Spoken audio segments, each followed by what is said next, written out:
I thought I knew her heartbeat better than my own. But that night in the club, it was a stranger's pulse pounding through the speakers.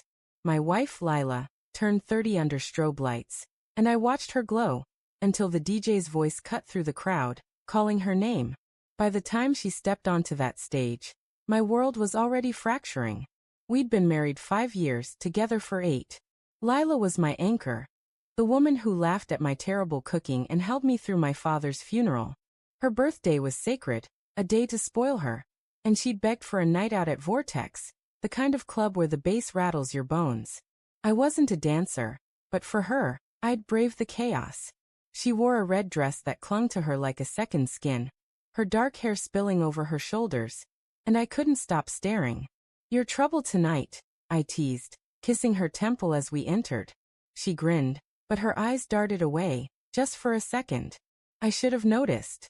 The club was a fever dream, bodies pressed tight, neon lights slicing through the haze. Lila pulled me to the dance floor, her laughter bright against the thumping music.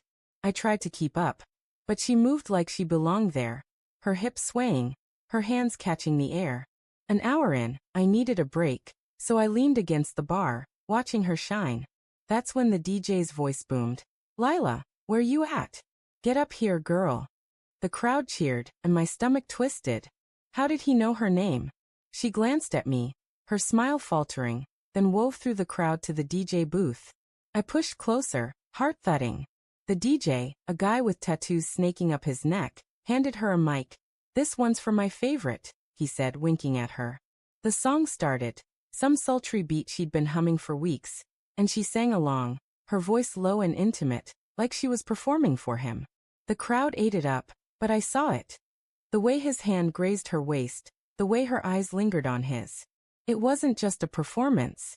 Back home we'd been solid, or so I thought. But there were signs I'd ignored. Her phone buzzing late at night, her girls' trips that left no photos, her sudden obsession with that damn song. I'd chalked it up to her needing space, to me working too much. Now watching her on that stage, every doubt I'd buried clawed its way up. When she came back to me flushed and laughing, I grabbed her wrist. "How does he know you?" I asked, voice tight. She pulled away, eyes flashing. "It's just a bit of fun, Mark. Don't ruin this." The rest of the night blurred. Her dancing, me drinking, the distance between us growing. At home, she went to shower, leaving her phone on the counter. I don't know why I did it. Maybe it was the DJ's smirk burned into my mind. Her messages were unlocked, and there it was, texts to Jace, the DJ. Months of them. Flirty at first, then explicit.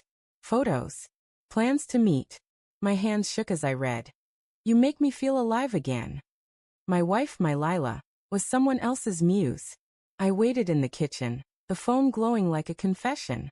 When she emerged, towel-wrapped, I held it up. "Who's Jace?" My voice broke. Her face crumpled, not with guilt, but with defiance. "You don't get it," she said. "You're always gone, Mark. He sees me." Each word was a blade, slicing through years of trust. I wanted to scream, to beg, but all I said was it worth it?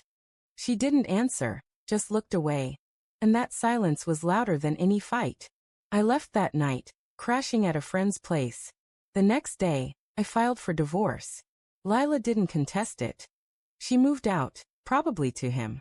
I heard through mutual friends that Jace ditched her a month later. Turns out, she wasn't his only favorite. Karma's a cold comfort, but it's something. I kept the house, but it's haunted by her laughter, her perfume, the life we planned. I don't hate her. I hate how I still love her, how I check my phone for her name, knowing it won't come. Some nights I lie awake, replaying that moment in the club. The DJ's voice, her smile, the crowd's roar. I wonder if I could have stopped it, if I'd loved her louder. But the truth is, she chose to step onto that stage. And I can't unsee the stranger she became. I'm learning to live with the ache, but it's a slow bleed. Sometimes, love isn't enough to keep someone from breaking you.